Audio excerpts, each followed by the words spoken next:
பேஸ்புக்ல இருக்கிறேன், இன்ஸ்டாகிராம்ல இருக்கிறேன், நான் அங்க இருக்கிறேன், இங்க இருக்கிறேன், எனக்கு அங்க ரிக்வெஸ்ட் கொடுத்துருக்கிறேன். அப்படி உன் போன அந்த பொண்ணு பாக்கணும், அந்த பொண்ணு போன நீ பாக்கணும். லாக்கே போடக்கூடாது.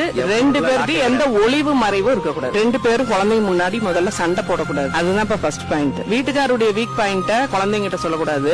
அம்மாவுடைய வீக் பாயிண்ட அப்பாட்ட சொல்லக்கூடாது. அப்பாவுடைய வீக் பாயிண்ட அம்மாட்ட சொல்லக்கூடாது. அவங்க ரெண்டு பேருக்குள்ள தெரிஞ்சுக்கலாம், அவங்க காம்ப்ரமைஸ் பண்ணிக்கலாம். குழந்தைங்களுக்கு தெரிஞ்சிருச்சுன்னா குழந்தைங்க என்ன பண்ணாங்க, மரியாதை கொடுக்காது. ஒரு குறிப்பிட்ட ஏஜ் ஆனோன்னா நம்ம ஃப்ரெண்டா பழக ஆரம்பிச்சிடணும். எதை சொன்னாலும் சரிப்பா அது செஞ்சுக்கலாம், அது செஞ்சுக்கலாம். அம்மா நான் இந்த மாதிரி ஒரு பொண்ணை நான் லவ் பண்ணிட்டேமா அப்படின்னா சரிப்பா ஒத்து வந்தா கல்யாணம் பண்ணிக்கலாம், ஒத்து வரலன்னா என்ன பண்றதுப்பா அப்படின்னு அவங்க மூலயமா தான் தீர்வை கொண்டு வரணும். நம்ம இந்த மாசம் பார்ப்பா இவ்வளவுதான் வருமானம் வந்திருக்குது, இவ்வளவு செலவாயிருக்குதுப்பா, வேணும்னா உனக்கு ஏதாவது ஒரு கடனோ ஏதோ ஒன்னாவது வாங்கியாவது உனக்கு அதை வாங்கி கொடுத்துறோம். ஆனா அதை திருப்பி அடைக்கணும்ல, அது கஷ்டம் இல்லப்பா. இந்த வருமானத்துக்குள்ள தானே செலவு பண்ணணும். நீ நல்லா படி, சம்பாதி, நீ அந்த தேவையான பொருளை வாங்கிக்கன்னு. நாங்க இவ்வளவுதான் எங்களால முடிஞ்சது இவ்வளவுதான். வேணும்னா நீ சம்பாதி, உன்னோட கொஞ்சம் பணம் போட்டு நாங்களும் வாங்கி தரோம். அப்படிதான் சொல்ல முடியுமில்ல. அதை வாங்கி கொடுக்க முடியாது. போட நீ என்ன பண்ணுவே பண்ணிக்கோன்னா நம்ம மேல வெறுப்பு தான் வரும். குழந்தைங்க கண்டிப்பா நம்ம பண்ண கஷ்டம் எல்லாத்தையுமே சொல்லிதான் வளர்த்தணும். ஏழ்மைனா என்ன, ஒரு 30,000 சம்பாதிக்கிறாங்க அப்படின்னாங்கன்னா அவங்க செலவு போக ஒரு 5,000 நீங்க மிச்சப்படுத்தி ஒரு நகை சீட்டு போடு, ஒரு ஆர்டி போடு,